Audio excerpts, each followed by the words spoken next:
We've talked in the past few weeks, several weeks, I guess at this point, 4 or 5 weeks, about the beheadings that have gone on, the alleged beheadings that have gone on over with the ISIS folks. And I guess we should also say allegedly the ISIS folks, right? Somebody released a video that makes it look like some American photojournalist, or one American photojournalist, the other guy is, two from America. The third guy in line who has yet to be executed is from Britain. So 2 American photojournalists have been executed. And he's some kind of contractor. The British guy's some kind of contractor, right? Yeah, I think he's like a security contractor. Anyway, we've talked about the videos themselves, and there's some controversy over whether or not the videos are actually legit. Did the beheadings actually occur the way the video kind of looks when they're slicing at the necks? It doesn't seem like any blood comes out, and then it cuts away. It fades to black really quickly after the slicing begins. The picture and the video afterwards of the corpse looks pretty realistic, so some people believe they're legit. Others believe they're not. And I don't know what the truth is. One thing's for certain is that they're certain that the video's been messed with in some way. Well, who's certain that the video's been messed with? That's what it's come out with. Different news sources have said that, yeah, something weird with the video. Well, there was so the first thing was the James Foley video, right? And the U.S. government said this is legit. And then later, some independent video analyst was hired by, I think, the Telegraph in the UK, a forensics, video forensic analyst. He looked at it and came up with some things that said look pretty suspicious about the video. That could just simply mean that he doesn't believe that it was legit.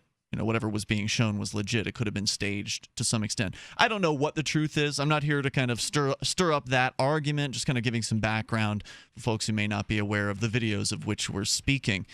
And you and I, Mark, we did view both of them. Initially, I didn't want to. They're not terrible because there's no blood. There's no gore. At the end, I mean, there's this still shot kind of thing. Yeah, there's a corpse shot with the head laying on top of the body at both of the videos that have been released thus far. So, I'm sure there's conspiracy theories out there. Is this ISIS or is this some sort of CIA group or whatever? To me, that doesn't really matter. What's interesting is the human story, the human side of this, because whether or not the conspiracy is true, a lot of people still believe that these guys are dead. Right, because for the conspiracy to be true that they're not actually dead, that complicates matters quite a bit. That's what I have to go with in my mind. This is a really weird video. These guys are dead. That's what I have to come up with. So either way, the folks who love those individuals, in this the case we're going to share with you, James Foley's parents, things have not been very easy for them. Now, it's difficult enough to know that your son is in the hands, the clutches of some killers. That's a pretty difficult thing to have to grapple with. And then to ultimately find out that he had been beheaded, I'm sure is also really hard to deal with. Yeah. But on top of that, during all of that strife and difficulty that the family has gone through, then they had to deal with the U.S. federal government. Here's the story from ABC News.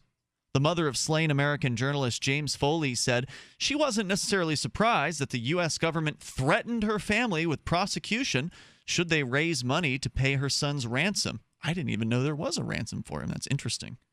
But she was astounded by how such a devastating message was delivered. She says, I was surprised there was so little compassion. And I have to say, I'm not surprised, because government isn't really known for being compassionate. They don't really care what you think about them.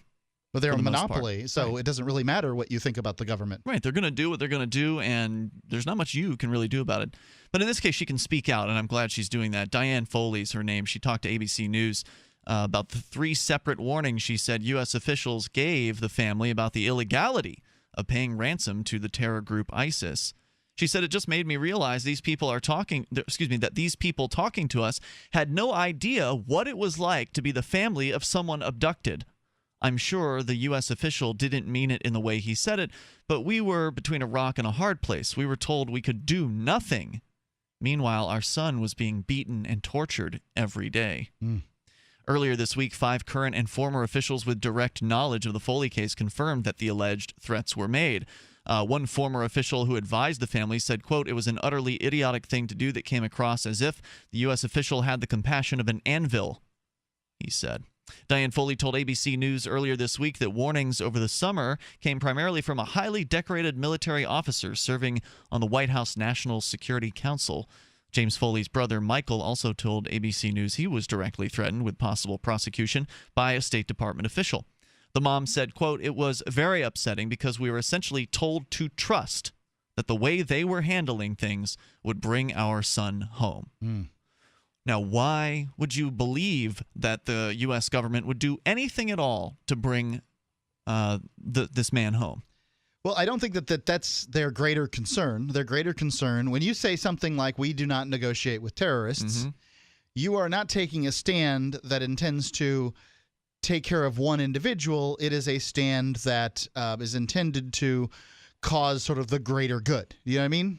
It's sacrificing the individual in the hopes of the greater good, because ISIS has gained essentially nothing, or ISIL or IS. I'm not exactly sure what these people are. Okay. I certainly the Islamic State.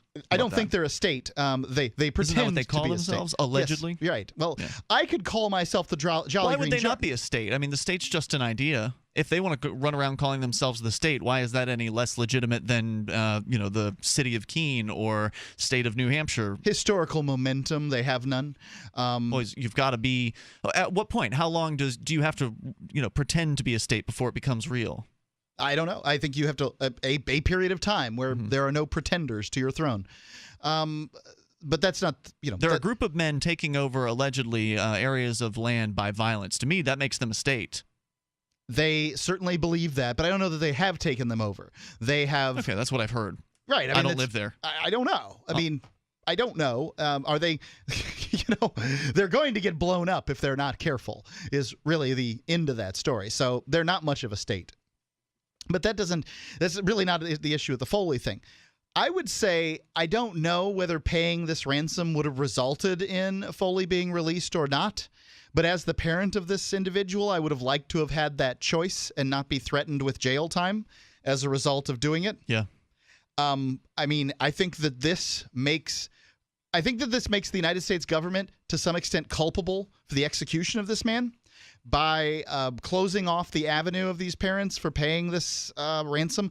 I'm telling you, I don't even know whether they would have given the kid up. I suspect somebody willing to lop off the head of someone is not going to be, really great at giving their, when they give their word. But then I could be wrong. So apparently there was an alleged rescue attempt by the U.S. government along with some other hostages from an ISIS stronghold in early July. But by the time the commandos arrived at the location, the hostages have been moved.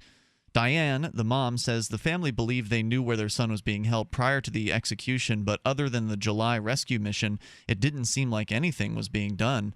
She said, "But we're not politicians. We're not government people. We don't know." She said the problem was the family had no idea because the government didn't tell them. At times, she said they had to beg the government for information about their son. She said, "We were an annoyance, it felt, at some level. They didn't have time for us."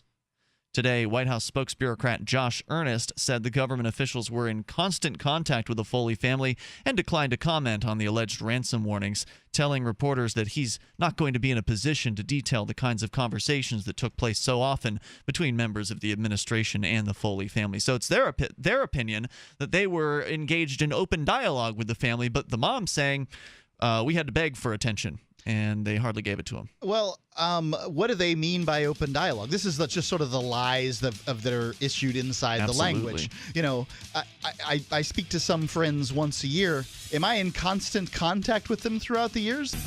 It's Free Talk Live. Take control toll free at 855-450-FREE. That's 855-450-3733. Maybe you want to comment on the family of James Foley. He is now allegedly decapitated in the Middle East by some alleged ISIS folks.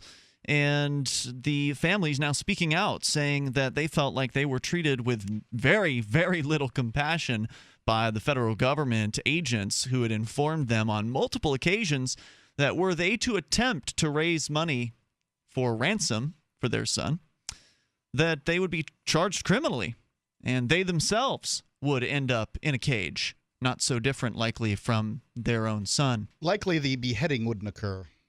The beheading wouldn't occur if they raised the money? Well, they wouldn't be beheaded if they were put in a U.S. cage.